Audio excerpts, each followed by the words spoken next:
चलिए बच्चों, अब बात करते हैं हम जीआईसी की। जैसे मैंने अभी अभी कहा था कि ब्लॉक केमिस्ट्री से पढ़ने से पहले ये एक मस्ट है कि आपको जीआईसी पढ़ें, अच्छे से पढ़ें, जेई मेन जेई एडवांस्ड के लिए। और मोस्ट इम्पॉर्टेंट रिएक्शंस यहाँ इसमें आ चुकी हैं। इनफैक्ट लॉजिक क्या है रिएक्शन का, कौन से टाइप की रिएक्शन हैं, और काफ़ी लॉजिकल तरीका है ये रिएक्शंस को प्रेडिक्ट करने का और ब्लॉक केमिस्ट्री पढ़ने का। तो चलिए, जैसे मैंने नाम रखा है, ये कोई डेजिग्नेटेड चैप्टर नहीं है, एनसीईआरटी में ऐसा कोई चैप्टर का नाम नहीं है, बट जनरल पॉइंट्स हैं यहाँ। कोर इनऑर्गेनिक केमिस्ट्री, जिसमें ब्लॉक केमिस्ट्री की बात हम करते हैं। इनफैक्ट कई पॉइंट्स तो इसमें हमने जो पढ़े हैं वो क्वालिटेटिव एनालिसिस में भी यूज़ हुए हैं, एनायन में भी, और फ्यूचर में यूज़ होंगे क्वालिटेटिव एनालिसिस कैटायन में भी। तो बात आती है जीआईसी, रिएक्शन प्रेडिक्शन ही बोलते हैं। हम जब रिएक्शंस की बात करते हैं, मतलब हम mainly we are talking about the chemical reactions, कि भाई कोई दो रिएक्टेंट्स आपस में रिएक्ट कर रहे हैं in presence of some catalyst और in presence of some reagent और अदर रिएजेंट, तो प्रोडक्ट क्या बनेगा, तो उसी के लिए बात कर रहे हैं। तो रिएक्शन मेनली 4 तरीके की होती है that we deal with. Acid base, मैंने पहले भी कहा था, ये acid base neutralisation reaction, precipitation reaction, complex formation and redox reaction. Ionic equilibrium में आप एसिड बेस न्यूट्रलाइजेशन की बहुत सारी पीएच वगैरह कैलकुलेट करते हो, तो you understand the acid base neutralisation reaction forming salt and water. Then complex formation, आपने फॉर्मेशन कांस्टेंट और उसके क्वेश्चन सॉल्व किए थे। प्रेसिपिटेशन रिएक्शंस, केएसपी वाले क्वेश्चन सॉल्व किए थे। और आखिरी होती है रेडॉक्स रिएक्शंस। और redox reactions mainly you study in electrochemical series और इलेक्ट्रोकेमिस्ट्री। जब ही तो बोलते हैं कि ब्लॉक केमिस्ट्री को अच्छे से समझने के लिए इन 2 चैप्टर की समझ, बेसिक पॉइंट्स की समझ होनी चाहिए। कौन से 2 चैप्टर? रेडॉक्स रिएक्शन को समझने के लिए इलेक्ट्रोकेमिकल सीरीज़ या इलेक्ट्रोकेमिस्ट्री का आइडिया अच्छे से होना चाहिए, और बाकी के तीनों टाइप के रिएक्शंस के लिए बेसिक्स ऑफ आयनिक इक्विलिब्रियम। मैं ये नहीं कह रहा कि आयनिक इक्विलिब्रियम बहुत गहराई से डीप में पता होगा तभी आप ये बात समझ पाओगे, नहीं, बट इतना तो पता ही होना चाहिए। फॉर्मेशन कांस्टेंट क्या होता है, केएसपी अगर लो होगा तो सॉल्युबिलिटी इन वाटर कम होगी, प्रेसिपिटेशन रिएक्शन का बेसिस क्या है, ये सब एसिड बेस न्यूट्रलाइजेशन रिएक्शन हो रही है तो कौन स्ट्रॉन्ग एसिड है, कौन वीक एसिड है, अब ये सब छोटी छोटी बातें तो पता होनी ही चाहिए। तो ये सब आयनिक में पढ़ते हो, और रेडॉक्स रिएक्शन आप इलेक्ट्रोकेमिस्ट्री में पढ़ते हो। तो एक तरीके से ये बेसिस बनाता है। अब यहीं पे मैंने पॉइंट वाइज लिए हैं, 8-10 पॉइंट्स हैं, 7-8 पॉइंट्स हैं। उन पॉइंट्स को मैंने समराइज़ किया है, उनके through I have tried to convey the most important points.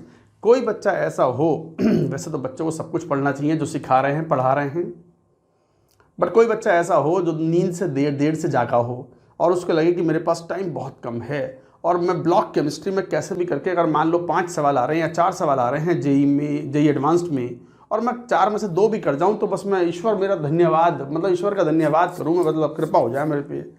GIC पढ़ के चले जाइए, हो सकता है there are huge chances that 4 में से 2 क्वेश्चन तो जीआईसी में से ही सॉल्व हो जाएं।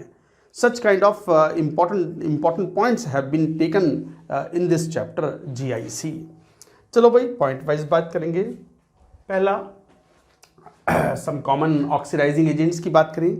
जब हम रेडॉक्स रिएक्शन की बात करते हैं तो एक स्पीशीज ऑक्सीडाइजिंग एजेंट होता है, दूसरा रिड्यूसिंग एजेंट होता है। तो कॉमन ऑक्सीडाइजिंग और रिड्यूसिंग एजेंट की बात करें तो ये तो आपको पता ही है कि species in their highest oxidation state and quite near high oxidation state they act as an oxidizing agent, or the species which are in the lowest oxidation state and near to the lower or lowest oxidation state act as a reducing agent। और खासकर वो species जो intermediate oxidation state में होते हैं they can act as oxidizing as well as reducing agent depending upon सामने कौन है, किससे रिएक्शन हो रही है। तो अगर यहाँ देखें हम कॉमन ऑक्सीडाइजिंग एजेंट जैसे KMnO4 is a powerful oxidising agent and बहुत ही कॉमन ऑक्सीडाइजिंग एजेंट है। इक्विवेलेंट कॉन्सेप्ट्स में आप जब रेडॉक्स टाइट्रेशंस पढ़ते हैं तो वहाँ भी इसकी इंपॉर्टेंस का आइडिया बच्चों को लगता है। पर्पल कलर का सोल्यूशन होता है और एक पावरफुल ऑक्सीडाइजिंग एजेंट है, can be used in acidic, basic और स्ट्रांगली अल्कलाइन और basic medium. Similarly K2Cr2O7 acidic medium में इस्तेमाल करते हैं and is also a good oxidising agent but not as strong as KMnO4। Concentrate HNO3 is also a powerful oxidising agent. इसकी importance हम बता ही चुके हैं जब हम क्वालिटेटिव एनालिसिस पढ़ रहे थे, क्लोराइड, ब्रोमाइड, आयोडाइड टाइप की स्पीशीज़ में। Concentrate H2SO4 is a moderately strong oxidising agent, उतना स्ट्रॉन्ग नहीं है बट मॉडरेट है। Ozone is a powerful oxidising agent. Oxygen itself is a oxidising agent. Fluorine, chlorine, bromine, iodine are good oxidising agent. और fluorine की तो क्या कहें, कितनी बार कह चुके हैं। Among all the elements in the periodic table F2 is the most powerful oxidising element. और ये बात आपने देखी हुई थी इलेक्ट्रोकेमिकल सीरीज में। It occupied the bottom most slot, सबसे नीचे यही बैठा हुआ था। PbO2 is a good oxidizing agent because of the inert pair effect. Inert pair effect we deal with in block chemistry. Boron carbon family की जब बात करते हैं तो वहाँ हम इनर्ट पेयर इफेक्ट की बात करते हैं कि भाई हैवीएस्ट मेंबर्स जो हैं they are more stable in the lower oxidation state.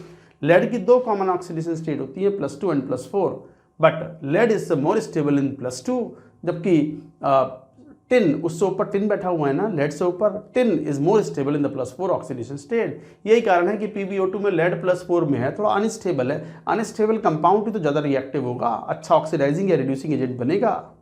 तो PbO2 is a very good oxidizing agent. MnO2 is also a good oxidizing agent. BiO3- is a very powerful oxidizing agent due to the +5 oxidation state. Again, inert pair effect. Potassium chlorate is a good oxidizing agent. Potassium chlorate, potassium perchlorate, potassium iodate, Marshall's acid, potassium superoxide, peroxides, ozonide, potassium ozonide है ये सब। Hydrogen peroxide, हालांकि hydrogen peroxide can act as a reducing agent as well as oxidising agent, but the primary action of H2O2 is oxidising agent. Oxidising bleach के रूप में भी काम करता है ये। XeF2, XeF4, cerium sulphate. Cerium sulphate D block में, F block में बड़ा इंपॉर्टेंट मेंशन है, NCERT में लिखा हुआ भी है कि ये एक क्वांटिटेटिव एनालिसिस में भी बढ़िया काम में आता है and is a powerful oxidising agent cerium sulphate. XeF2, XeF4 they are good oxidising agent. बाकी हाइड्रोजन से नीचे जो मेटल कैटायंस हैं जैसे gold ion Au3+, silver ion copper 2+, they can also act as a good oxidising agent. The most powerful oxidising species जो होती हैं वो ये होती हैं, जैसे फ्लोरीन, XeF2, XeF4 पानी तक से O2 निकाल देती हैं। वाटर बहुत ही स्टेबल कंपाउंड है, इसलिए यूनिवर्सल सॉल्वेंट भी है। वाटर में से भी कोई O2 निकाल दे, बड़ा बिरला, बड़ा स्पेशल, बहुत ही ताकतवर कोई होगा, और ये ताकत बड़े गिने चुने में होती है, जैसे F2 है, XeF2 है, XeF4 है, such a powerful oxidising agent. तो ये थोड़ा सा आइडिया था ऑक्सीडाइजिंग एजेंट्स का, you should have an idea about. बात आती है रिड्यूसिंग एजेंट्स की।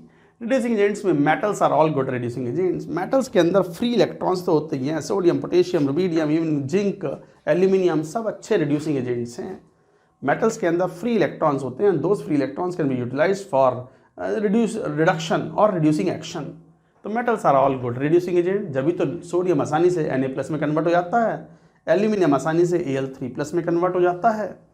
आयनिक हाइड्राइड्स, आयनिक हाइड्राइड्स या सेलाइन हाइड्राइड्स कहलाते हैं ये, जैसे lithium hydride NaH, sodium hydride, calcium hydride LiAlH4। यहाँ पर हाइड्रोजन -1 ऑक्सीडेशन स्टेट में है सब में। तो ये -1 ऑक्सीडेशन स्टेट की वजह से जहाँ हाइड्रोजन -1 में होगा will be a very very powerful reducing agent, क्योंकि hydrogen is most comfortable in H+ form. H2 भी अपने आप में रिड्यूसिंग एजेंट है, जहाँ पर 0 है, तो -1 वाला कितना पावरफुल रिड्यूसिंग एजेंट होगा आप इमेजिन कर सकते हो। तो LiH, NaH, CH2, LiAlH4 they are all powerful और गुड रिड्यूसिंग एजेंट्स। हाइड्रोजन अपने आप में, oxalic acid is a good reducing agent.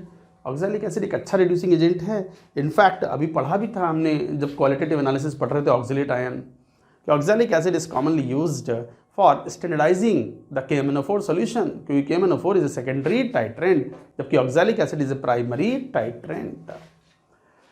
बहुत सारी बातें रिपीट भी हो रही हैं, ऐसा नहीं है कि जो हम पढ़ते जा रहे हैं तो सब कुछ नया है, बट जो इंपॉर्टेंट बातें हैं और रेलेवेंट बातें हैं वो 2 बार भी आएगी, 3 बार भी आएगी, 10 बार भी आएगी, तो हम 10 बार बोलेंगे, आपको 10 बार पढ़ना पड़ेगा। और वो इतना इंपॉर्टेंट है कि वो 10 बार जेई में आएगा भी, आ भी चुका होगा। कुछ कुछ पॉइंट्स तो इतने इंपॉर्टेंट हैं, 5-5, 7-7 बार तो मैं ही देख चुका जेई के एग्ज़ाम में। अब तो वैसे भी जेई मेन के तो इतने सारे एग्ज़ाम होते हैं हर साल कि कुछ ना बचता, सब कुछ ही आ जाता है, सब कुछ ही आ जाता है किसी न किसी पेपर में।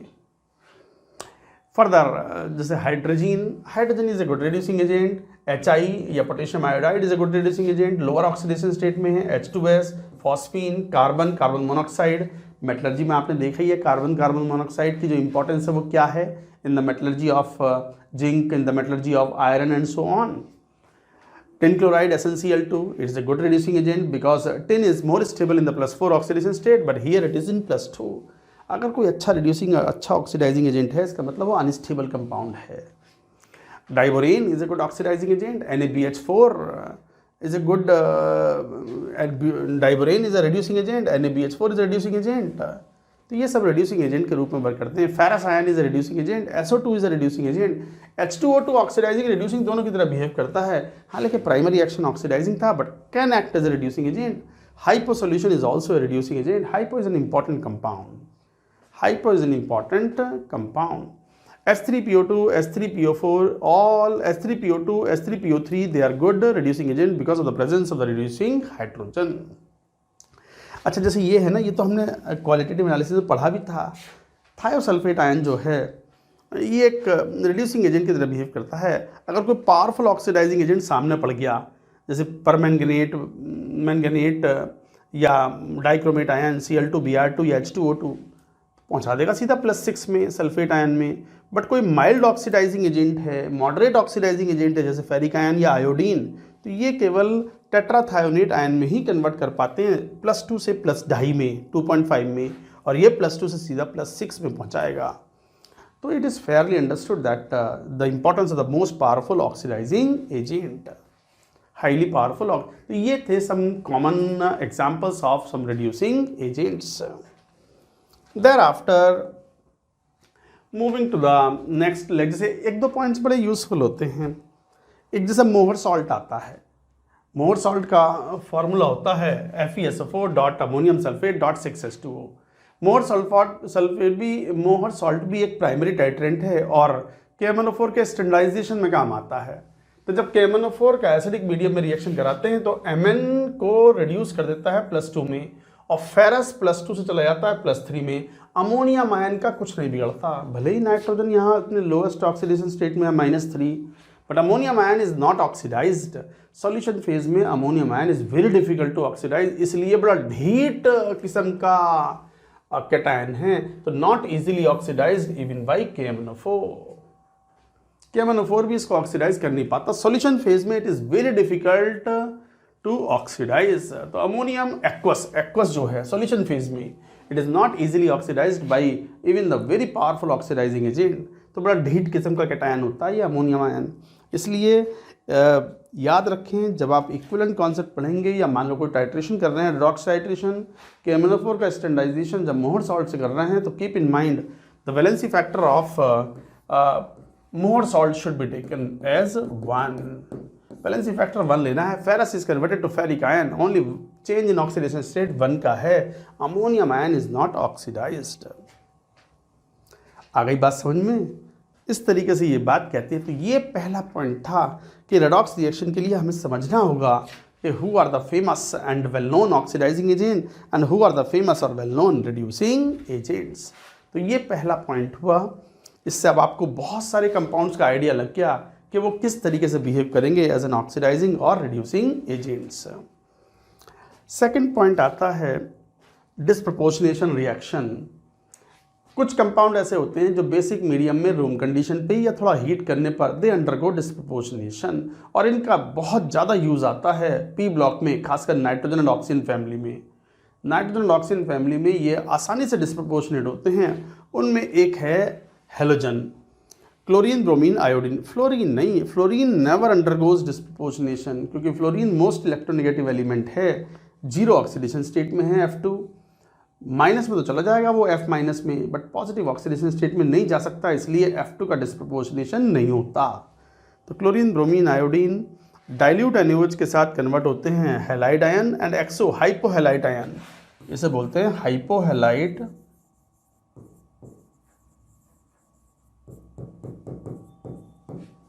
हाइपोहैलाइट आयन. और ये क्लोरेट या जैसे हैलेट आयन, ये हैलेट आयन में होता है. तो डाइल्यूट अगर NaOH है तो बनाएगा X minus and XO minus, जहाँ पर ये +1 ऑक्सीडेशन स्टेट में है और यह +5 ऑक्सीडेशन स्टेट में है. तो इस तरीके से डिस्प्रपोर्शनेट होते हैं. Let us take the example. तो जैसे ब्रोमीन है, डाइल्यूट NaOH के साथ रिएक्शन कराओ तो NaBr और NaBrO में कन्वर्ट हो जाता है, और कॉन्सेंट्रेट NaOH या KOH या कैल्शियम हाइड्रोक्साइड या सोडियम कार्बोनेट के साथ रिएक्शन करवाओ और हीट करो थोड़ा सा, तो ये कन्वर्ट हो जाता है sodium bromide and sodium bromate में -1 and +5 ऑक्सीडेशन स्टेट में। ये कहलाता है disproportionation. Chlorine bromine iodine commonly show करते हैं, हालांकि ये NaBrO फर्दर डिस्प्रपोर्शनेट हो जाता है in concentrate NaOH to form Br- and BrO3-। तो in general we can say that X2 undergoes X- and XO3- with the concentrate NaOH। थोड़ा सा वार्म भी करना पड़ सकता है। Disproportionation, F2 never undergoes disproportionation, but अगर इस पूरी रिएक्शन का मीडियम बेसिक करने की जगह अगर एसिडिक कर दिया जाए, H+ मिला दो, एसिडिक मीडियम कर दो, तो ये रिएक्शन रिवर्स हो जाती है and the process of reverse of disproportionation is called comproportionation. तो इसका जो रिवर्स कहलाता है वो कॉम प्रपोर्शनेशन कहलाता है and the product is again halogen is obtained. ये एक इंपॉर्टेंट रिएक्शन थी, याद रखना। Bromine undergoes disproportionation in the basic medium, but medium को अगर एसिडिक कर दिया जाए तो जो प्रोडक्ट बने हैं sodium bromide and sodium bromate, they again react to form bromine again, and that is called com proportionation. तो com proportionation is the reverse of disproportionation. ऐसे ही 3 बड़े important non metals हैं which undergo disproportionation in the basic medium: halogens जिसमें chlorine bromine and iodine हैं, and next is phosphorus, white phosphorus। White phosphorus का formula P4 होता है। White phosphorus NaOH या calcium hydroxide या KOH या barium hydroxide, मतलब कोई सा भी स्ट्रॉन्ग बेस ले लो, पानी की प्रेजेंस में अंडरगोज डिस्प्रपोर्शन। और ये इतनी इंपॉर्टेंट रिएक्शन है कि जेई एडवांस को इतनी खास पसंद है। 2 बार तो जेई एडवांस पूछ चुका इस रिएक्शन को, जेई मेन में भी आ चुकी, और NCERT में जब बोर्ड एग्जाम होते हैं तो नाइट्रोजन ऑक्सीजन फैमिली सिलेबस में होता ही है बच्चों के 12th क्लास के बोर्ड में, वहाँ भी अक्सर पूछा जाता था क्वेश्चन कि व्हाइट फॉस्फोरस जब NaOH से रिएक्शन करता है in aqueous medium, so what is the product form? Undergoes disproportionation to form phosphine and sodium hypophosphide. नाम भी याद रखेंगे, सोडियम हाइपोफॉस्फाइड या कैल्शियम हाइपोफॉस्फाइड, इससे कोई फर्क नहीं पड़ता। कैल्शियम हाइड्रोक्साइड है तो कैल्शियम सॉल्ट बन जाएगा हाइपोफॉस्फाइड का, तो इस तरीके से प्रोडक्ट फॉर्म हो जाता है। ऐसे सल्फर NaOH के साथ डिस्प्रपोर्शनेट होता है, थोड़ा हीटिंग करनी पड़ती है, तो sodium sulphide and sodium thiosulphate is formed, hypo solution जिसे बोलते हैं, एंड H2O इज फॉर्म्ड। तो इस तरीके से ये बात हम कह पाते हैं। तो ये दूसरा इंपॉर्टेंट पॉइंट था डिस्प्रपोर्शनेशन का। तो 3 बहुत इंपॉर्टेंट एलिमेंट्स P ब्लॉक के नॉन मेटल्स जो हैं which undergo disproportionation in the basic medium, याद कर लिया, halogens, phosphorus P4 white phosphorus and sulphur. इसके बाद एक और इम्पॉर्टेंट कंपाउंड आता है, वो है ammonium salts on reaction with strong bases liberate ammonia gas. ये कितना काम आएगा आप जब ब्लॉक केमिस्ट्री पढ़ोगे तो इस बात को समझ में आएगी। Any ammonium salt on reaction with strong base produce ammonia. अच्छा, अमोनियम सॉल्ट ही क्यों? नाइट्रोजन के नीचे कौन बचा है? फॉस्फोरस। जैसे अमोनियम सॉल्ट होते हैं ऐसे क्या होते हैं? Phosphonium salts. Any phosphonium salts on reaction with strong base produce what? Phosphine. फिर सुनो, any ammonium salt on reaction with strong base produce ammonia. ऐसे ही any phosphonium salt on reaction with strong base produce phosphine gas. तो देखो, ammonium chloride, ammonium sulphate, ammonium carbonate, ammonium, एक ही reaction में logically आपने कितने सारे रिएक्शंस को पढ़ लिया। कोई सा भी अमोनियम सॉल्ट ले लो, आप तो बस NaOH से रिएक्शन कराओ, सोडियम हाइड्रोक्साइड से रिएक्शन कराओगे तो you will get ammonia gas. बाकी तो सॉल्ट बनना है वो बनेगा। And similar behaviour is shown by phosphonium salts also. तो PH4I की जब NaOH से रिएक्शन कराते हैं तो phosphine is obtained plus sodium iodide salt is formed. ये था 3rd पॉइंट। 4था पॉइंट, ये भी बड़ा इंपॉर्टेंट, ऑर्गेनिक केमिस्ट्री में बहुत कॉमनली इस्तेमाल होता है। क्या? Concentrate H2SO4 is a powerful dehydrating substance. Concentrate H2SO4 बहुत ही पावरफुल डिहाइड्रेटिंग सब्सटेंस होता है, हालांकि मोस्ट पावरफुल नहीं है। इसको भी डिहाइड्रेट कर देता है P4O10। तो P4O10 is even more powerful dehydrating agent, but बात तो अभी H2SO4 की चल रही है ना। तो concentrate H2SO4 is a powerful dehydrating substance. Concentrate H2SO4 या concentrate HCl has a strong affinity for moisture H2O and reaction is highly exothermic. तो concentrate H2SO4 H2C2O4 oxalic acid से रिएक्शन कराओगे, पानी खींच लेगा इसमें से, H2O निकाल लेगा और क्या बचा, CO एंड CO2। नहीं, CO2 can be detected with the lime water test. तो मतलब पानी पी गया, जैसे फॉर्मिक एसिड है, उसका वाटर निकाल के खा गया, ये कंसंट्रेट H2SO4 मॉइस्चर अब्जॉर्ब कर लिया, क्या बचा, CO बचा, तो carbon monoxide gas is liberated. जैसे मेलानिक एसिड है, मेलानिक एसिड को कंसंट्रेट H2SO4 से ट्रीट करवाओ तो यू गेट कार्बन सब ऑक्साइड C3O2, जिसकी स्ट्रक्चर बड़ी इंपॉर्टेंट होती है, केमिकल बॉन्डिंग में पढ़ते भी हैं कि पूरा मॉलिक्यूल एक लीनियर मॉलिक्यूल होता है and all the 3 carbon atoms are sp hybridised. तो इस तरीके से हम ये बात कहते हैं। अच्छा, और जैसे ग्लूकोज हुआ, सुक्रोज हुआ, दिस इज सुक्रोज। तो ग्लूकोज, सुक्रोज, इन सबको भी कॉन्सेंट्रेट H2SO4 डिहाइड्रेट करेगा और कार्बन में कन्वर्ट कर देगा, ब्लैक कार्बन ब्लैक मास में कन्वर्ट कर देता है। चैरिंग एक्शन बोलते हैं इसको। चैरिंग मतलब चैर कर दिया, चार मतलब जलाना। एक तो होता है बर्न, बर्न भी बहुत ज़्यादा हो जाए तो उसे बोलते हैं बिल्कुल जल के राख हो गया, उसे बोलते हैं चैरिंग। तो नोट करके, जैसे P4O10 is the most powerful and quick dehydrating substance. P4O10 भी पावरफुल डिहाइड्रेटिंग सब्सटेंस हैं। वो इवन H2SO4 जैसों को या HNO3 जैसों को भी डिहाइड्रेट कर देता है। वैसे तो H2SO4 अपने आप को बड़ा पावरफुल डिहाइड्रेटिंग एजेंट समझता है भी, पर सामने अगर P4O10 पड़ गया ना, शिकारी का शिकार हो गया। देखो लिखा मैंने, ये जो मैं जो यूज़ कर रहा हूँ स्क्रीन्स, ये जो नॉर्मल लेन में आप पढ़ते हैं बच्चे, उनके अंदर मैंने डिटेल में पूरी बात की है, समय भी ज़्यादा लगाया है। तो कुछ बच्चे जिनको ऐसा लगता हो कि सर ये थोड़ा फास्ट चल रहा है, मैं इस पोर्शन में, फिजिकल में नहीं, मैं इस पोर्शन में थोड़ा सा एक बार आराम से पढ़ना चाहता हूँ, तो it is well and good. You have the access of the normal lane, और नॉर्मल लेन से आप ये सब पढ़ सकते हो। तो शिकारी का शिकार हो गया। शिकारी कौन, P4O10 निपट गया बेचारा, शिकार करने आया था, खुद ही शिकार हो गया। तो P4O10 is such a powerful dehydrating agent कि वो H2SO4 से SO3 बना देता है और खुद बना देता है metaphosphoric acid. Similar kind of thing is there, HNO3 के साथ रिएक्शन करता है, इसको डिहाइड्रेट करके ऑक्साइड बना देगा and it forms metaphosphoric acid. तो ये एक याद रखना है कि H2SO4 is a very powerful and very quick dehydrating substance. देखो मैंने जैसे कहा कि कुछ डिहाइड्रेंट्स हैं जैसे H2SO4, P4O10, इसके अलावा भी कुछ और डिहाइड्रेंट्स होते हैं, कॉमन डिहाइड्रेंट्स। कौन से, जैसे P4O10 है, कॉन्सेंट्रेट H2SO4 है, anhydrous calcium chloride, anhydrous copper sulphate. Anhydrous copper sulphate white crystals होते हैं और ये वाइट क्रिस्टल्स मॉइस्चर अब्जॉर्ब करते हैं और बनाते हैं CuSO4.5H2O and crystals become blue in colour.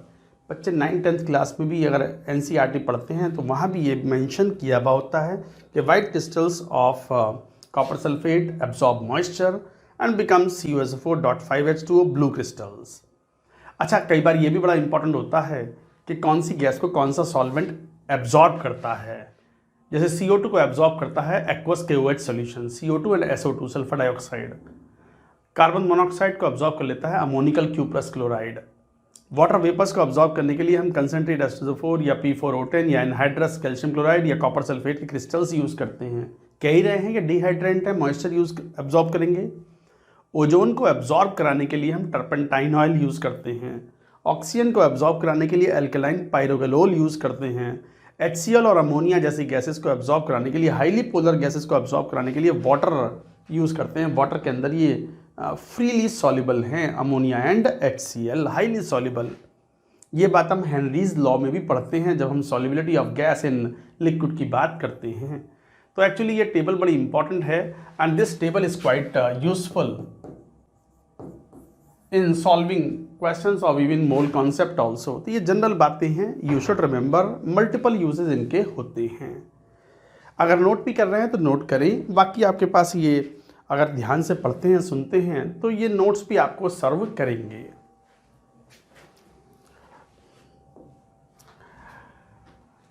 Another important point, H2SO4 की ही प्रॉपर्टी है कि जैसे कोई भी साइनाइड सॉल्ट हो, फ्री फॉर्म में हो या कॉम्प्लेक्स फॉर्म में हो, तो KCN है, बेरियम साइनाइड है, या K4FeCN6 या K3FeCN6 है, आप इन सभी सॉल्ट्स में अगर डाइल्यूट H2SO4 मिलाते हैं तो HCN की टॉक्सिक वेपर्स इवॉल्व होती हैं और यदि कंसनट्रेट H2SO4 अगर मिलाते हैं तो कार्बन मोनोऑक्साइड गैस इवॉल्व होती है, but in both the cases carbon is present in the +2 oxidation state. तो ये रेडॉक्स रिएक्शन नहीं है। कार्बन सब जगह पर +2 ऑक्सीडेशन स्टेट में ही है, तो ये non redox reaction.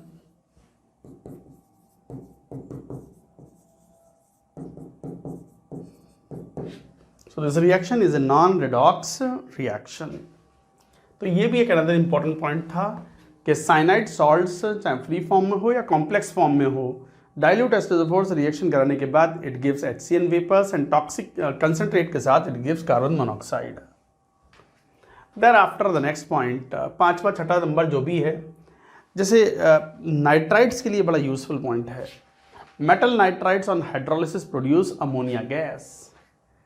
Metal nitrites on hydrolysis, metal nitrites मतलब N3-3 ऊपर है, अजाइड नहीं, अजाइड में 3 नीचे होता है, 3 नाइट्रोजन होते हैं। तो metal nitrites on hydrolysis produce ammonia gas. अच्छा, जैसे मेटल नाइट्राइट्स के लिए बात कहते हैं कि metal nitrites on hydrolysis produce ammonia gas, nitrogen के नीचे तो फॉस्फोरस भी बैठा है, फॉस्फोरस में फॉस्फाइड हो सकते हैं, तो मेटल फॉस्फाइड्स ऑन हाइड्रोलिसिस, तुम ही बताओ कौन सी गैस? Phosphine gas. तो metal phosphides produce phosphine gas, metal nitrides produce on hydrolysis ammonia gas, metal arsenides on hydrolysis produce arsine gas। तो ये एक एनालॉजी है, यही तो हम यहाँ बात कर रहे हैं जीआईसी में कि एक जैसी सिमिलर लॉजिक वाली चीज़ों को एक जगह अगर आप पढ़ते हो, याद करते हो, तो फिर आपको एक लॉजिकल अंडरस्टैंडिंग डेवलप होती है और फिर रिएक्शन को याद करने में आपको हेल्प मिलती है। तो metal phosphides on hydrolysis produce phosphine, तो lithium nitride, calcium nitride, aluminium nitride ammonia gas liberate करते हैं, corresponding hydroxides are obtained. Calcium phosphide, aluminium phosphide का हाइड्रोलिसिस कराओ पानी से रिएक्शन, तो you get phosphine gas liberates and calcium hydroxide या aluminium hydroxide is obtained. Next point is another important, सब कुछ इंपॉर्टेंट ही है, जीआईसी मतलब everything is important, every bit given in GIC is important. Zinc and aluminium metals जो है ना, वो थोड़ी एम्फोटेरिक नेचर की मेटल्स हैं। एम्फोटेरिक का मतलब ये है कि एसिड और बेस दोनों की प्रेजेंस में act as a powerful reducing agent, मतलब react as an acid as well as base. तो एसिड के साथ भी हाइड्रोजन गैस लिबरेट करते हैं और बेस के साथ भी हाइड्रोजन गैस लिबरेट करते हैं। तो जिंक एल्यूमिनियम है, HCl एक्वस में डिजोल्व करो, हाइड्रोजन गैस लिबरेट कर देंगे। और आपको पता भी है कि हाइड्रोजन से ऊपर वाली जो एलिमेंट्स हैं, मेटल्स हैं, इन इलेक्ट्रोकेमिकल सीरीज इलेक्ट्रोकेमिस्ट्री में पढ़ा था आपने ECS, all liberate hydrogen gas when dissolved in the dilute acids like HCl। तो जिंक क्लोराइड या एल्यूमिनियम क्लोराइड बन गया, बट बेस में भी ये हाइड्रोजन गैस लिबरेट करते हैं। तो एल्यूमिनियम जिंक NaOH एक्वस के साथ रिएक्शन कराते हैं तो liberates hydrogen and sodium zincate या aluminium sodium meta aluminate is obtained. In fact, these metals can act as a reducing agent in both acidic and basic medium। और ये आप qualitative analysis में पढ़ के चुके हो। कोई भी नाइट्राइट सॉल्ट हो, नाइट्रेट हो, साइनाइड हो, OCN- हो, SCN- हो, कुछ भी हो, इस तरह के सॉल्ट नाइट्रोजन होना चाहिए। तो जिंक और एल्यूमिनियम बेसिक मीडियम में अमोनिया में रिड्यूस कर देते हैं, तो all are reduce to ammonia. So this is such an important point, उसी का एक्सटेंशन है। कोई मेटल पानी में डिजोल्व करने के बाद, मतलब एसिड या बेस में डिजोल्व करने के बाद हाइड्रोजन लिबरेट कर रहा है, और हाइड्रोजन अपने आप में एक रिड्यूसिंग एजेंट है, तो फिर वो मेटल भी एक रिड्यूसिंग एजेंट की तरह बिहेव करता है। सल्फाइड आयन है, ये भी रिएक्शन आप सल्फाइड आयन में पढ़ चुके हो, ये नाइट्राइट आयन में पढ़ चुके हो। तो सल्फाइड को जिंक एल्यूमिनियम में एसिडिक मीडियम में यहाँ यूज़ करेंगे, यहाँ बेसिक मीडियम। सर यहाँ बेसिक ही क्यों, उल्टा कर दें तो गैस लिबरेट नहीं होगी। कई बार हम गैस लिबरेट करा के फर्दर टेस्टिंग करवाना चाहते हैं, तो हम चाहेंगे अमोनिया तो बेसिक गैस है, तो बेसिक मीडियम में ही गैस के रूप में आ पाएगी। अगर आपने मीडियम एसिडिक कर दिया तो ammonia will react with H+ to form ammonium ion, और अमोनियम आयन तो सॉल्यूशन में पड़ा रह जाएगा, मैंने बताया भी था आपको। ऐसे ही यहाँ H2S गैस है, एसिडिक मीडियम में ही ये गैस है, बेसिक मीडियम कर दिया तो वो तो सल्फाइड आयन के रूप में टूट करके it will dissolve in solution. Understood the point? So कितनी इंपॉर्टेंट बातें ही एक जगह पे मिल रही हैं आपको, इसलिए बार बार आपको जीआईसी जरूर पढ़ना चाहिए। कोई अगर इमरजेंसी में कुछ ना पढ़ पाया हो ब्लॉक केमिस्ट्री, तो जीआईसी पढ़ के चले जाना, will be happy, you will be able to solve many questions. तो इतनी बात हम कहते हैं क्योंकि बड़े मन से हमने ये जीआईसी निकाला है। हालांकि ये सारी रिएक्शंस जहाँ तहाँ जहाँ कंसर्न्ड हैं, चाहे वो P ब्लॉक हुआ, चाहे S ब्लॉक हुआ, चाहे D एंड F ब्लॉक हुआ, जहाँ जहाँ है वहाँ फिर बताएंगे। अरे फिर बताएंगे तो बताएंगे, कम से कम इकट्ठी रिएक्शंस को एक जगह इंपॉर्टेंट तो करके पढ़ लिया हमने।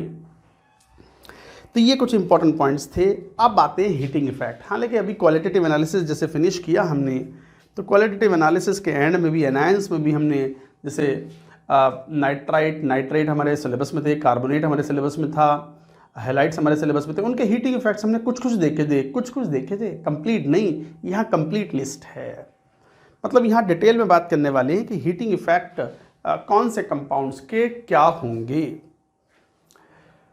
चलिए हीटिंग इफेक्ट पर रेडी होते हैं।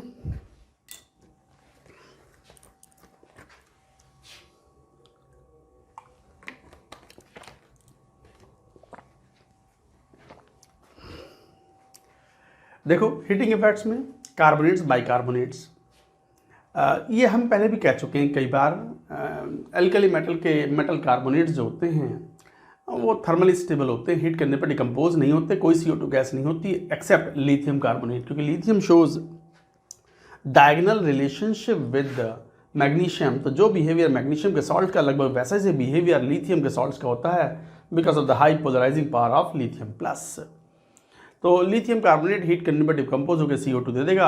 बाकी एल्कलाइन अर्थ मेटल या कोई भी +2 वैलेंसी वाले जो मेटल कार्बोनेट्स हैं इनफ कोवलेंट हो जाते हैं और हीट करने पर डिकम्पोज होकर CO2 गैस इवॉल्व कर लेते हैं, चाहे वो lead carbonate, copper carbonate, barium carbonate, इस तरह के जितने भी केसेस हों।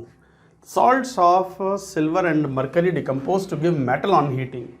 और ये तो हम कब से कहते आ रहे हैं, 4-5 बार तो मैं अब तक बता चुका हूँ, फास्ट लेन में ही बता चुका 4-5 बार कि सिल्वर और मरकरी के सॉल्ट्स थोड़े अनस्टेबल होते हैं, मौका मिला नहीं, जरा सा टूटने का मौका मिला नहीं और टूट के वो एकदम मेटल में कन्वर्ट होकर दांत और निकाल देते हैं, खींच से निपोड़ देते हैं।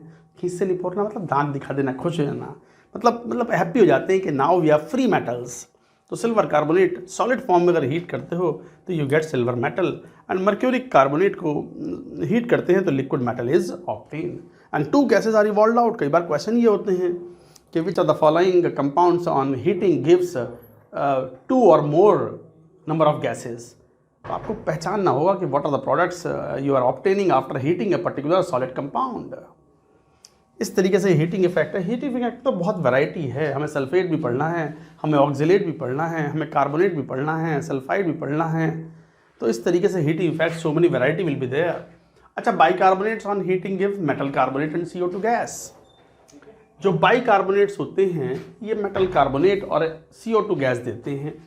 जैसे सोडियम बाइकार्बोनेट है, it will give sodium carbonate plus CO2 plus H2O vapours, क्योंकि temperature of course is greater than 100 degree Celsius, तभी तो H2O वेपर के फॉर्म में गया है, उड़ गया, वर्टिकल एरो लगाया है, मतलब गैस के रूप में रिमूव हो गया।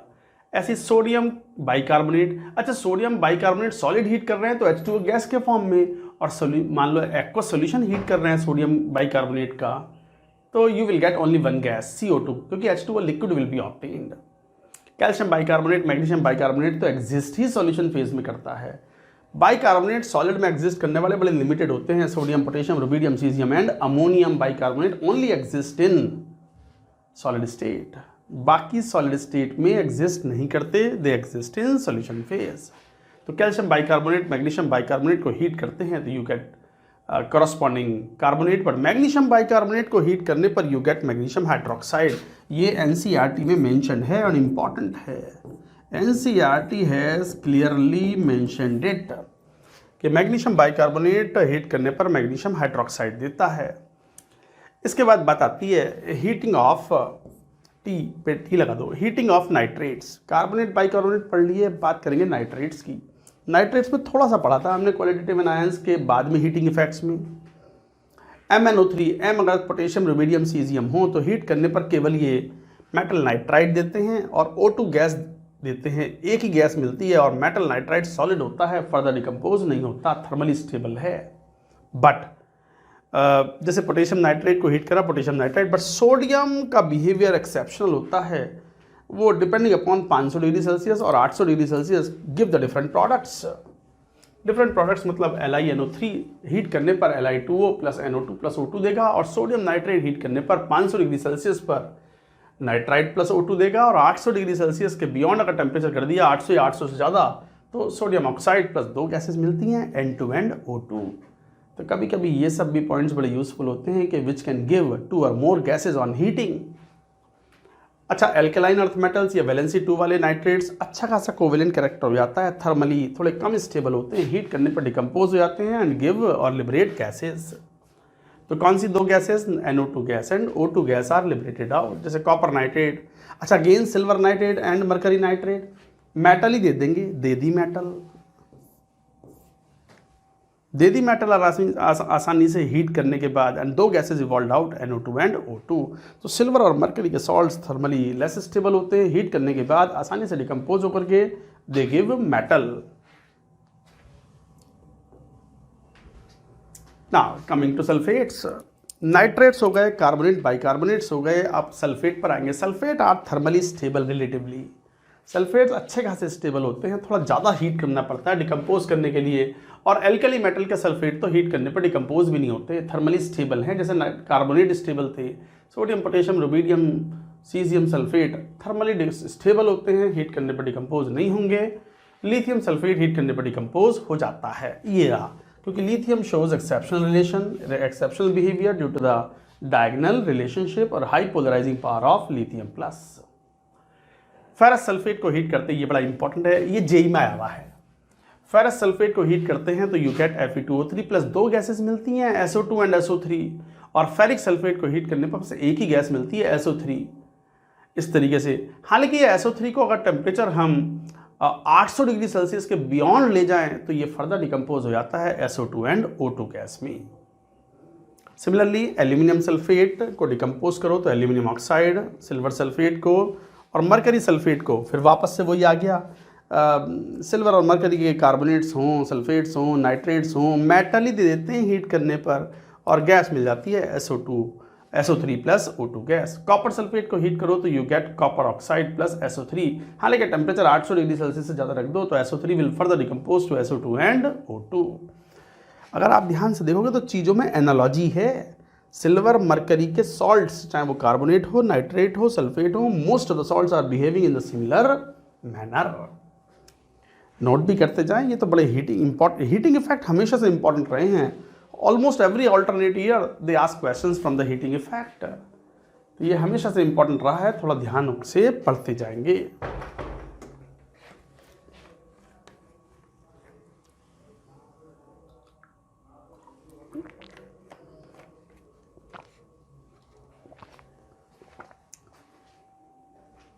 Then moving further to ऑक्सिलेट्स। ऑक्सिलेट्स पर थोड़े से इंपॉर्टेंट केसेस जो मैंने लिए हैं, कैल्शियम ऑक्सिलेट का ये इंपॉर्टेंट केस है। कैल्शियम ऑक्सिलेट को जब हीट करते हैं तो मिलता है calcium oxide plus CO plus CO2 gas, but sodium oxalate को हीट करते हैं तो सोडियम ऑक्साइड आसानी से ऑब्टेन नहीं होता, sodium carbonate is highly stable compound, तो you get sodium carbonate plus CO। और सिल्वर ऑक्सिलेट तो फिर वही बात, सिल्वर मेटल मिल जाएगी, एनालॉजी समझ में आ रही होगी, लेस स्टेबल कंपाउंड के जो लेस स्टेबल मेटल्स जो हैं सिल्वर एंड मरकरी, इनके सॉल्ट हीट करने पर मेटल बड़ी आसानी से दे देते हैं and you get CO2 gas. समझ में आ गई बात। ऐसे heating effects of ammonium salts की बात करें, अमोनियम सॉल्ट्स अमोनियम कैटायन हैं, जनरली कैटायंस नॉन वोलेटाइल होते हैं, मेटल्स के होते हैं और metals are non volatile, but ammonia या उसके डेरिवेटिव्स के जो कैटायन हैं, एनिलीनियम कैटायन, अमोनियम कैटायन, ये वोलेटाइल नेचर के होते हैं और हीट करने पर आसानी से डिकम्पोज होते हैं, डिपेंडिंग अपॉन कि भाई एनायन कौन है, प्रोडक्ट कैसे बनेगा। ध्यान दो, वेरी वेरी इंपॉर्टेंट, कोई भी अमोनियम सॉल्ट हो, कोई भी, उसमें एनायन यदि अच्छा ऑक्सीडाइजिंग एजेंट है तो एनायन ऑक्सीडाइज कर देगा अमोनियम सॉल्ट को, एंड N2 या N2O will be the product obtained. सुनो, ऑक्सीडाइजिंग एनायन जैसे कौन, जैसे nitrite, nitrate, dichromate, manganate, chlorate, iodate, perchlorate etcetera, ये सब पावरफुल ऑक्सीडाइजिंग नेचर के हैं। ये हीट करने पर अमोनियम आयन को N2 या N2O में हीट डिकम्पोज कर देंगे, बट यदि नॉन ऑक्सीडाइजिंग नेचर का हुआ, जैसे chloride, bromide, iodide, carbonate, sulphate H2SO4 is not a very powerful oxidising agent ना, तो फॉस्फेट, ऑक्सिलेट, ये सब अगर होंगे तो फिर अमोनियम आयन ऑक्सीडाइज नहीं होगा, ammonia gas will be liberated. देखो कितना स्ट्रॉन्ग लॉ है ये तो नियम है, मतलब सॉर्ट ऑफ लॉ, जैसे राउट्स लॉ होता है, जैसे हेनरीज लॉ होते हैं, जैसे बॉयल्स लॉ, चार्ल्स लॉ होते हैं, यूनिवर्सल लॉज हैं। ये भी कितना इंपॉर्टेंट नियम के रूप में, लॉ के रूप में याद रख सकते हो आप। इसके एग्जांपल्स अगर देखें तो वी सी हियर, जैसे अमोनियम नाइट्राइट है।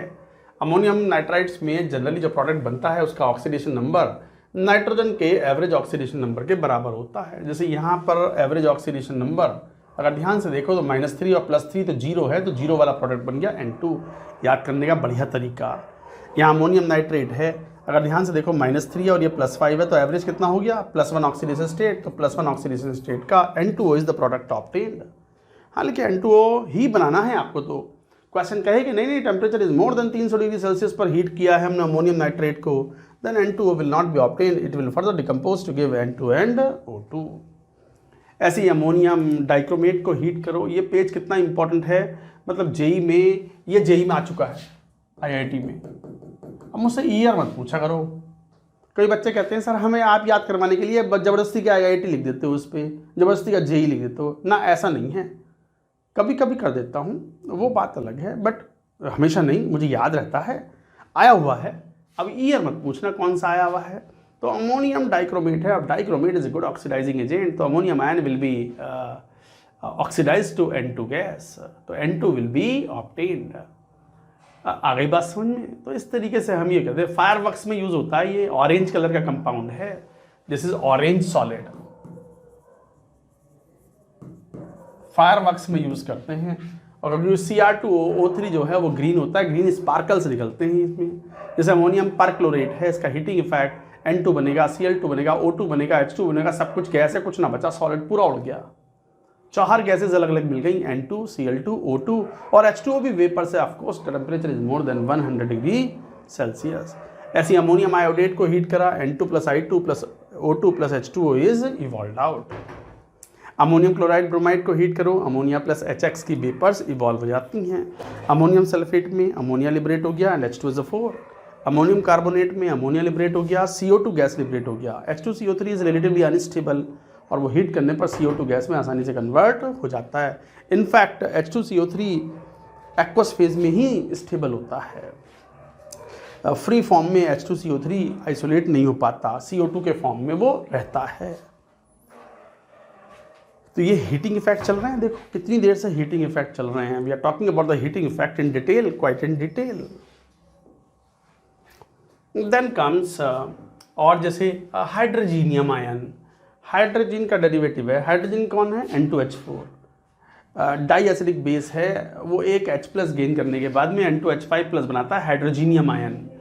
तो हाइड्रोजीनियम नाइट्राइट है ये, इसको हीट करेंगे तो again average oxidation state of, क्योंकि एनायन में भी नाइट्रेट है, नाइट्रोजन है, और कैटायन में भी, तो यहाँ -2 ऑक्सीडेशन स्टेट है और यहाँ +3 है। तो एवरेज कितना हो गया, एवरेज निकालते हैं तो कैसे निकालते हैं, इसके 2 हैं तो 2 × -2, तो यहाँ से एवरेज निकालेंगे तो 1/3 ऑक्सीडेशन स्टेट है। तो प्रोडक्ट में 1/3 ऑक्सीडेशन स्टेट कहाँ होता है, नाइट्रोजनिक कंपाउंड में।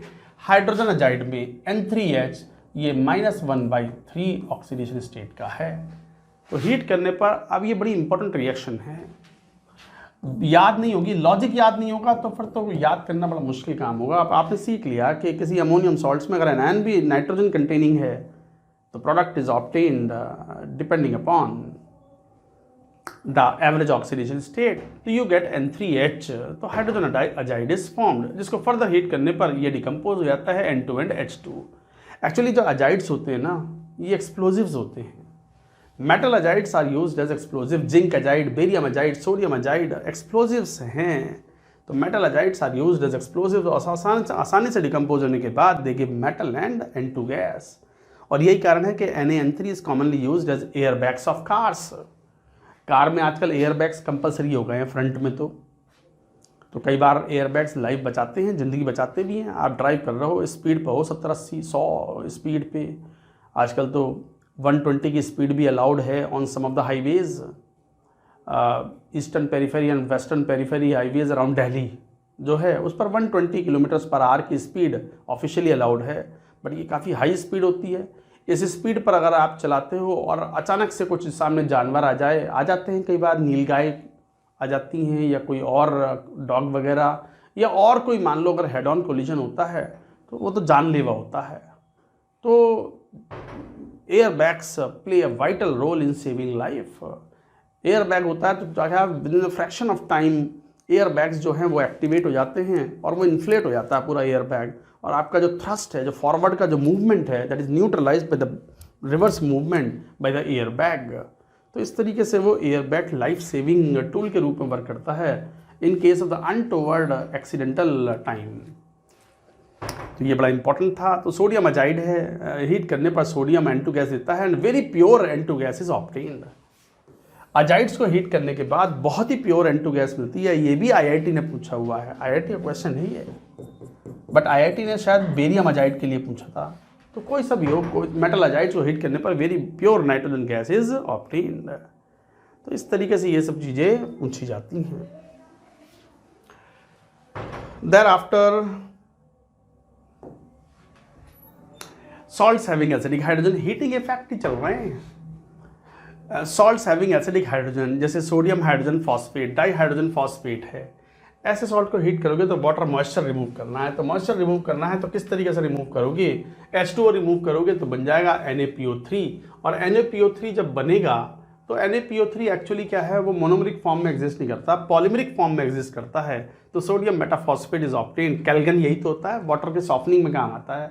इक्विवेलेंट कॉन्सेप्ट में जब हम हार्डनेस ऑफ वाटर पढ़ेंगे या पढ़ते हैं तो वहाँ पर हम इसकी बात करते हैं। तो Calgon is used in removal of the permanent hardness of water. Hardness of water is very important and it will come in equivalent concept. तो कैल्गन भी बोलते हैं इसको, कैल्गन मेथड कहलाता है ये for removal of the hardness of water. इसी तरीके से डाई सोडियम हाइड्रोजन फॉस्फेट को हीट करो, H2O रिमूव होना है तो बन जाएगा Na4P2O7 sodium pyrophosphate. Magnesium ammonium phosphate को हीट करो तो you gate ammonia gas, ammonia liberate हो गई और Mg2P2O7 बनता है मैग्नीशियम पायरोफॉस्फेट। ऐसे सोडियम अमोनियम फॉस्फेट माइक्रोकॉस्मिक सॉल्ट होता है, साथ में 4H2O भी होते हैं। इसको हीट करो तो H2O तो उड़ गया, चलो ठीक है, अमोनिया गैस उड़ गई अमोनियम आयन से, क्योंकि ये कोई ऑक्सीडाइजिंग नेचर का तो है नहीं जो N2 बना दे या N2O बना दे। तो HPO4 माइनस एक नॉन ऑक्सीडाइजिंग एनायन है तो अमोनिया गैस ही लिबरेट होगी, साथ में कैल्गन या sodium metaphosphate is obtained. So these were the heating effects. We were talking about the phosphate, about the oxalate, about the carbonate, nitrate, sulfate and so many other type of compounds we were studying. और जैसे oxy acid की बात करें, oxy acid पे भी heating effect H2SO4 है। वैसे तो H2SO4 का मेल्टिंग पॉइंट, बॉइलिंग पॉइंट अच्छा खासा हाई होता है, हाई विस्कोसिटी होती है, हाईली विस्कस लिक्विड है ये because of the strong hydrogen bonding in it. पानी से तो ज़्यादा ही विस्कस होते हैं जितने भी हैं, H2O2 हुआ, HNO3 हुआ, H2SO4 हुआ, ऑक्सैलिक एसिड हुआ, ग्लिसरॉल हुआ, सारे ज़्यादा विस्कस हैं because of the strong hydrogen bonding. तो H2SO4 लिक्विड होता है, रूम टेम्परेचर पर इसको स्ट्रांगली हीट करो तो SO3 + H2O देता है, but more than 800 degree Celsius heat करने पर SO3 also decomposes to give SO2 and O2, ये बात हम पढ़ चुके हैं। ऐसे H3PO4 हीट करने पर डिकम्पोज होगा तो P4O10 + H2O, बोरिक एसिड से B2O3 + H2O, सिलिसिक एसिड से SiO2 + H2O, कार्बोनिक एसिड से CO2 + H2O, ऑक्सैलिक एसिड से CO + CO2 मिलते हैं plus H2O। Some oxy acids in intermediate oxidation state undergo disproportionation on heating. ये बहुत important point P block में आएगा ये नाइट्रोजन ऑक्सीजन फैमिली में। जब नाइट्रोजन के एंड में हम फॉस्फोरस के कंपाउंड्स पढ़ रहे होंगे ऑक्सी एसिड्स, वहाँ ये पॉइंट आएगा। NCERT में मेंशन भी है कि फॉस्फोरस के +1 और +3 ऑक्सी एसिड्स जो होते हैं ऑक्सीडेशन स्टेट वाले, उनको हीट करो तो फॉस्फीन गैस लिबरेट करते हैं अंडरगो डिस्प्रपोर्शनेशन। जैसे H3PO2 है, इसको हीट करने पर डिस्प्रपोर्शनेट करेगा तो H3PO3 + फॉस्फीन, इसको फर्दर हीट करो तो ये H3PO4 + फॉस्फीन बनाता है। खासकर अगर ये टेम्परेचर T1 डिग्री सेल्सियस है और ये टेम्परेचर T2 डिग्री सेल्सियस है तो ध्यान दो even T2 is greater then T1। पहले हीट करो H3PO2 को तो मिलता है H3PO3 + फॉस्फीन, और फर्दर हीट कर दो हायर टेम्परेचर पर तो H3PO3 has the further tendency to disproportionate plus बना पहले डिस्प्रोपोर्शनेट हुआ +3 एंड -3 में, +3 वाला फिर डिस्प्रोपोर्शनेट होता है +5 एंड -3 में फॉस्फीन में। ऐसी HNO2 एक्वा सोल्यूशन को हीट करते हो तो इट अंडरगोज डिस्प्रोपोर्शनेशन। हालांकि ये रिएक्शन पढ़ चुके हैं हम, जब हम ब्राउन रिंग टेस्ट पढ़ते हैं तो वहाँ पर you get HNO3 + NO vapours. अच्छा, H2SO3 डिस्प्रोपोर्शनेट नहीं होता, ये SO2 गैस लिबरेट करता है। तो ये याद रखने वाले पॉइंट्स थे। हैलाइड्स के हीटिंग इफेक्ट्स, ये भी थोड़ा ध्यान से देखो। हीटिंग इफेक्ट चल रहे हैं पिछले आधे घंटे से, हीटिंग इफेक्ट चल रहे हैं, क्योंकि हीटिंग इफेक्ट इतना वाइड है और मैंने सारे एग्जांपल्स अच्छे से एक ही जगह पे ले लिए हैं ताकि आपको कोई दिक्कत यहाँ नहीं आए। Halides, covalent halides easily undergo hydrolysis. ये एक बड़ा कॉमन पॉइंट होता है केमिकल बॉन्डिंग में। जब हम फाजान रूल पढ़ रहे होते हैं तो वो एक एंड में एक बात पढ़ते भी हैं कि हाइड्रोलिसिस जो होता है, हाइड्रेशन होता है आयनिक कंपाउंड्स का, और हाइड्रोलिसिस कोवेलेंट कंपाउंड्स बड़ी आसानी से करते हैं। तो covalent halides undergo hydrolysis easily. जैसे मैग्नीशियम क्लोराइड .6H2O, ये हाइड्रेटेड मैग्नीशियम क्लोराइड है। हीट करने पे ऐसा नहीं कि बस गर्म करा और वाटर ऑफ क्रिस्टलाइजेशन H2O सारा उड़ गया और बस MgCl2 मिल जाए। MgCl2 मिलता ही नहीं। इनफैक्ट आपको क्या मिलता है, आपको MgO मिलता है, and this MgO highly stable compound है और इस MgO को बोलते हैं हम hydrolysed product. MgCl2.6H2O on heating suffers internal hydrolysis. What is internal hydrolysis, what is external hydrolysis? बाहर से पानी इस्तेमाल कर रहा हूँ किसी कंपाउंड को हाइड्रोलाइज करने के लिए तो कहलाएगा एक्सटर्नल हाइड्रोलिसिस। बट अगर पानी अंदर से ले ले कंपाउंड के अंदर से, ये वाला वाटर ऑफ क्रिस्टलाइजेशन ये ही हाइड्रोलाइज करवा रहा है, तो ये वाटर से ही हाइड्रोलिसिस हो गया तो कहलाएगा इंटरनल हाइड्रोलिसिस। तो similarly AlCl3.6H2O, FeCl3.6H2O, CaCl2.6H2O, SrCl2, मतलब ये बड़े कॉमन एग्जांपल्स हैं। इनको हीट करो, कोवेलेंट नेचर है तो इनके कॉरस्पॉन्डिंग ऑक्साइड्स मिल जाते हैं +HCl + H2O। But S block में आएगा, जब आएगा तब आएगा। अभी सीखेंगे CaCl2 कैल्शियम का क्लोराइड, स्ट्रोंशियम का और बेरियम का। ये काफ़ी कोवेलेंट नेचर इसमें होता नहीं है, आयनिक नेचर है। तो because of the very high ionic nature they do not suffer internal hydrolysis and you get the anhydrous salt +6H2O is removed out. But magnesium chloride जो है वो हीट करने पर जैसे बताया था वो सफर्स हाइड्रोलिसिस एंड वो तो हीट करने पर MgCl2। बट कोई कहे कि नहीं सर हमें तो MgCl2 बनाना ही है, तो ड्राई HCl प्रेजेंस में हीट करो, बस फ्री फॉर्म में मत हीट करना। तो ड्राई HCl के प्रेजेंस में हीट करोगे तो you will gate anhydrous MgCl2 and 6H2O is removed out. So this is also an important reaction. तो बच्चों ये थे heating effects we have talked about and some more cases. At last ferric chloride को heat करो तो you get FeCl2 + Cl2, PbCl4 को heat करो तो you get PbCl2 + Cl2, Hg2Cl2 को हीट करो डिस्प्रोपोर्शनेट होकर के तो बनाएगा HgCl2 + Hg liquid, disproportionation reaction है तो। और K2Cr2O7 KMnO4 के हीटिंग इफेक्ट डी ब्लॉक में हम पढ़ते भी हैं, बट यहाँ पे भी सब समराइज कर रहे हैं। तो ये ऑक्सीजन लिबरेट करते हैं, potassium chromate + chromium oxide + O2। Oxides को हीटिंग करें तो PbO2 हीट करके PbO बना लेता है, Pb3O4 PbO बनाएगा, MnO2 Mn3O4 बना लेगा। सिल्वर और मरकरी के ऑक्साइड ये तो पता ही है आपको, ना भी पता हो तो भी बता ही दोगे कि they will convert into the corresponding metals. हालांकि कुछ मेटल ऑक्साइड इतने ज़्यादा थर्मली स्टेबल होते हैं हीट करने पर डिकम्पोज नहीं होते। हमने इलिंगम डायग्राम में ये बात पढ़ी भी थी कि हाईली स्टेबल मेटल ऑक्साइड जैसे aluminium oxide, magnesium oxide, ferric oxide, cupric oxide, silica वगैरह हीट करने पर डिकम्पोज नहीं होते। तो आई थिंक ये थे हीटिंग इफेक्ट। अगला पॉइंट हाइड्रोलिसिस का आएगा तो थोड़ा सा चलो आज बस एक काम करते हैं, ये काफ़ी कुछ पढ़ लिया हमने। अब देखो लिखने में टाइम लगता है तो लिख तो रहे ही नहीं है, आपको लिखना है, आपको मेहनत करनी है इसमें और पढ़ना है। लॉजिकल चीज़ें मैंने सारी बता दी, कुछ नहीं छोड़ा इसमें। फिर भी किसी बच्चे को लगता है कि फास्ट लेन न जाकर के क्यों ना मैं इस चैप्टर को चलो नॉर्मल लेन से पढ़ लूँ, तो गो स्टडी। आज यहीं स्टॉप करते हैं, बची हुई चीज़ों को लेंगे in the next lecture. That's it for now.